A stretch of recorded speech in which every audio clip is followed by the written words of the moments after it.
21 वर्षीय युवक जिसका नाम पंकज शर्मा है उर्फ पंकु, जो जिला सांबा के रामगढ़ थाना क्षेत्र अंतर्गत वहां एक इलाका है, वहां पर ये युवक रहता है, जिसके ऊपर अज्ञात लोगों ने हमला किया था। और हमला इतना खतरनाक था कि उसकी ऐसा लगा कि वो उसे जिन लोगों ने हमला किया था वो उसे जान से ही मारना चाहते थे। सत्य कहेंगे, सत्य लिखेंगे, सत्य चलेंगे। और ये खबर हमने आपको सबसे पहले ब्रेक की थी, आपको बताया था कि इस तरह का मामला जो है वो जिला सांबा में सामने आया है, जिला सांबा के रामगढ़ इलाके में। और यहाँ पर अज्ञात लोगों की तरफ से एक युवक के ऊपर तेजधार हथियारों से हमला किया गया है।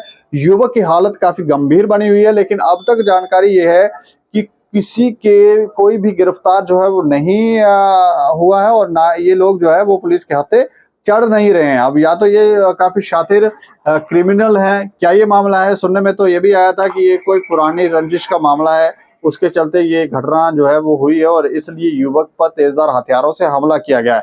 लेकिन विस्तार से इस पर जानकारी देने के लिए हमारे साथ सुरेश शर्मा है, जिला सांबा से हमारे ब्यूरो। सुरेश जी सर, मैं जानना चाह रहा हूँ कि ये जो पंकज शर्मा है जिसके ऊपर तेजधार हथियारों से कुछ अज्ञात लोगों ने हमला किया था, क्या उन्हें इन लोगों का पता चला है ये कौन अज्ञात लोग थे, क्यों हमला किया गया है, कोई पुरानी रंजिश थी, क्या ये मामला है? सर मामला तो सारा जो पुरानी रंजिश के लेकर था। जो मेन इसमें आरोपी है ना जी, वो गांव का ही युवक है, उसके साथ 4 से 5 लोग और थे। और अभी तक ये 19 दिसंबर की रात की बात है, शायद ये बात हुई थी और गंभीर हालत में पुलिस ने उसे उसके गांव से CHC रामगढ़ में पहुंचाया था। प्राथमिक उपचार के बाद उसे GMC जम्मू में रेफर किया था। रात को ही परिजन जो थे उसे बेहतर उपचार के लिए पंजाब के अमृतसर में एक निजी अस्पताल में ले गए थे, वहां पर उसका उपचार चल रहा है। अच्छा। और ये 3 दिन बीत जाने के बाद अभी तक जो आरोपी है वो उनमें से कोई भी जो है अभी तक पुलिस के हाथे नहीं चढ़ा है।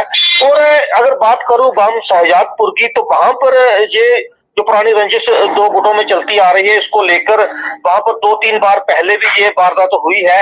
एक बार पहले भी एक लड़के के ऊपर वहां पर जो था क्रिमिनल टाइप का लड़का था, उसके ऊपर हमला हुआ था, जानलेवा हमला हुआ था जी। और उसमें वो बाल बाल बचा था।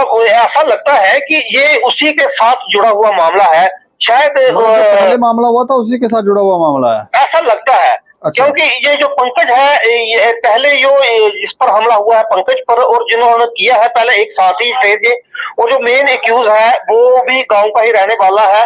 और जो हमें सूत्रों से जानकारी मिली है कि पुलिस ने 5 लोगों के खिलाफ मामला दर्ज किया और उनकी तलाश जो है वो की जा रही है। मतलब इसका अर्थ तो ये हुआ कि पुलिस को जानकारी है कि कौन ये 5 लोग हैं, क्योंकि उसमें से क्या हुआ है कि ये लड़का जो जख्मी हुआ था ना उस हमले में, जानलेवा हमले में, उसने पुलिस को नाम बताए थे, जिसमें उसने गांव के ही 2 युवकों के नाम बताए थे। अच्छा। इसके अलावा जो उनके साथ अन्य सहयोगी, जो हमें जानकारी मिली उसके मुताबिक ये था कि शाम के समय वहां पर वॉलीबॉल खेलते हैं युवक स्कूल के साथ, और उस समय ये सभी लड़के वहां पर थे।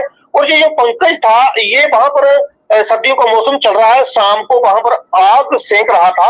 अच्छा। इसी दौरान इनकी उन लड़कों के साथ कोई बात हुई है, वो तू बहना हुई है, और उन्होंने तेजधार हथियारों से इसके ऊपर हमला किया है, जानलेवा हमला। उसके बाद वो घटना स्थल से फरार हो गए। सुनने में तो ये भी आ रहा था कि उसकी पूरी एक टांग ही काट दी है इन लोगों ने। उसका क्या हुआ कि पैर पर वार हुए हैं, हाथों पर वार हुए हैं, बाजुओं पर वार हुए हैं, टांगों पर वार हुए हैं।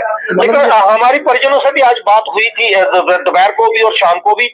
वो इस समय पहले तो अफवाह भी चली, गलत अफवाहें जो थी वो चल रही थी। हम इस ओर भी सभी का ध्यान दिलाएंगे कि ऐसी अफवाहें ना फैलाएं।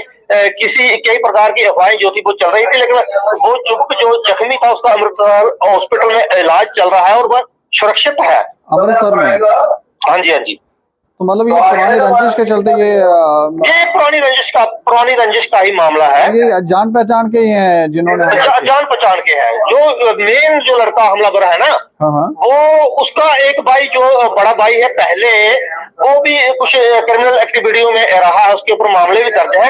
और उसमें जो इस लड़के से जख्मी लड़का हुआ है ना पंकज, इसी ने बताया था कि फलाने लड़के का भाई जो था उसने मेरे पर हमला किया है, कुछ अन्य साथियों के साथ। नाम पुलिस को बताए हैं, पुलिस ने उसी के मुताबिक बयानों के आधार पर ही मामला जो है दर्ज किया है। और मैं आपको ये भी बता दूं कि पुलिस उसी दिन से इनकी तलाश में जुटी हुई है, और पुलिस को अभी जिस तरीके से देखा जाए कि आज उपराज्यपाल का रामगढ़ क्षेत्र में दौरा था और पुलिस कल रात से ही यहाँ पर बिजी थी, पुलिस का सारा अमला सुरक्षा बल यहाँ पर थे। ये भी एक कारण हो सकता है, उनको तो पहुंचने में एक दिन लेट हो गया हो। जिस तरीके से उपराज्यपाल का जो दौरा अचानक जो चल रही वो यात्रा चल रही थी, जो जी 61 भारत संकल्प यात्रा, वो दौरा था रामगढ़ की पंचायत महाल शाह में और पुलिस का अमला परसों से ही पूरा उसी में बिजी था।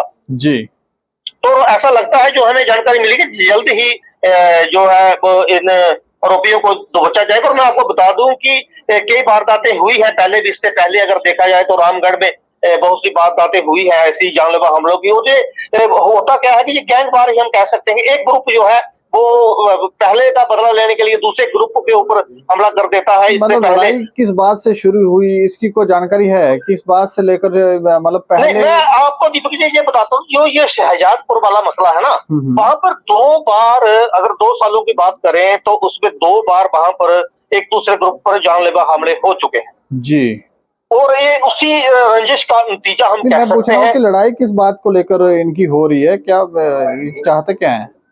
नहीं पता क्या, मैं आपको बताता हूँ कि पहले कुछ लोग जो थे बाहर से आकर ना, हाँ। जैसे अरनिया से आकर, बिश्नाह से आकर यहाँ पर कुछ गलत काम करते थे और एक ग्रुप लड़के जो थे एक दूसरे ग्रुप में शामिल हो जाते थे। फिर उनकी आपस में रंजिश शुरू हो जाती है कि ये मेरे इलाके में आ रहा है। और इसमें वही वजह रही कि ये जो एक दूसरे के साथ इनकी दुश्मनी जो थी वो बढ़ती गई। अच्छा और इसके साथ मैं आपको बता दूं कि हालांकि काफी सुधार हुआ है, जो क्रिमिनल एक्टिविटी है, जहां नशा तस्करी हो, मवेशी तस्करी हो, चोरी की वारदातें हो, जब से एसएसपी बेनाम तोच ने जिला पुलिस प्रमुख का कार्यभार संभाला हो, उनके साथ एसपी सुंदर चौधरी, जो पुलिस की पूरी टीम है वो बड़ा बेहतरीन काम कर रही है। लेकिन फिर भी ये जो शरारती लोग हैं, जो क्रिमिनल टाइप के लोग हैं, ये वारदातें करने से बाज नहीं आते और महीने, 2 महीने, 4 महीने में कहीं ना कहीं ऐसी वारदात जो है वो हो जाती है। जैसे 2-3 महीने पहले ही बीजेपुर के विश्वकर्मा मंदिर के पास भी एक युवक के ऊपर जानलेवा हमला जो था वो हुआ था। पंकज के बारे में जानकारी है कि ये कोई शिक्षा ग्रहण कर रहा था कि नहीं कर रहा था? नहीं, पंकज का मैं आपको बता देता हूँ कि ये अपने माता पिता का अकेला पुत्र है और घर पे ही था ये। और इसके फादर जो है ताराचंद, उनका स्वर्गवास हो चुका है और अपनी माता का जो है इकलौता ये सहारा था। अच्छा, तो पढ़ाई कर रहा है कि छोड़ दिए? नहीं, पढ़ाई नहीं कर रहा था इस समय। अच्छा, चलिए, शुक्रिया हमें जानकारी देने के लिए। Okay sir. तो ये देखें, अभी पुलिस छापेमारी जरूर कर रही है। आज उपराज्यपाल मनोज सिन्हा का भी दौरा था रामगढ़ क्षेत्र में, तो इसलिए थोड़ी व्यस्तता थी। उसके चलते शायद ये जो अपराधी लोग हैं उन पर अब तक शिकंजा नहीं कस पाई है पुलिस, लेकिन ये अब हो सकता है कि 1-2 दिन में ये लोग पकड़े जाएं। लेकिन आप देखें कि पुरानी रंजिश के चलते एक युवक जिसकी उम्र मात्र 21 वर्ष है, माँ बाप का इकलौता बच्चा है, उसको जान से मारने की कोशिश वहां पर की गई है। इस खबर के ऊपर आप प्रतिक्रिया रखें और देखते रहें दैनिक समाचार। मुझे और मेरे सहयोगी राजीव गुप्ता को दें इजाजत। नमस्कार।